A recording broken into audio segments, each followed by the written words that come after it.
And one of the cool things that most hikers experience, with the exception of those who really are aiming at solitude, is this wonderful community and culture of people who do these kinds of things. You have a lot of people who are not only adventurous, but they tend to be lovers of nature, and they tend to be very free-spirited, open-minded people who are going to be in a similar mindset as you, and you're having this adventure together, and you'll camp with them in places like this.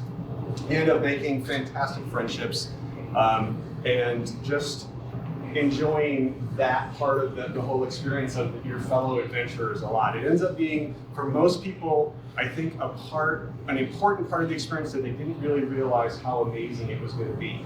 And I know that's been my case. Like, I had no idea just how special the community and the cultural aspect of it. It's got its own culture, and some of it's kind of quirky, some of it's odd. But if you spend some time in it, you kind of understand why it's the way it is. Like, some of the oddities are, hikers don't shake hands, we fist bump. And the reason why is our hands are generally disgustingly filthy.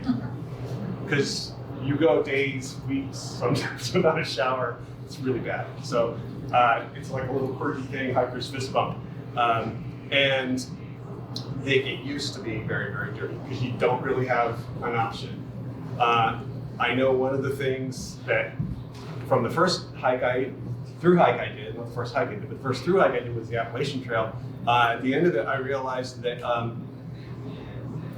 you can live not getting the showers that you want as often. A shower becomes a great luxury, by the way, but it kind of made it a little more of a bearable sort of thing, to just, like, sometimes you're just going to be dirty for a while. And then what I found also that was an interesting side effect is that when I found myself around people who didn't have a choice on that, it became a lot easier to just be okay with it. You know, people have an odd smell sometimes when they're not able to clean themselves regularly, and sometimes you meet people that don't have that choice because their socioeconomic condition doesn't allow for it. And it made it a lot easier for me to be in those people's presence and have not just empathy, but just be okay. It's just a thing, kind of not even really think much about it.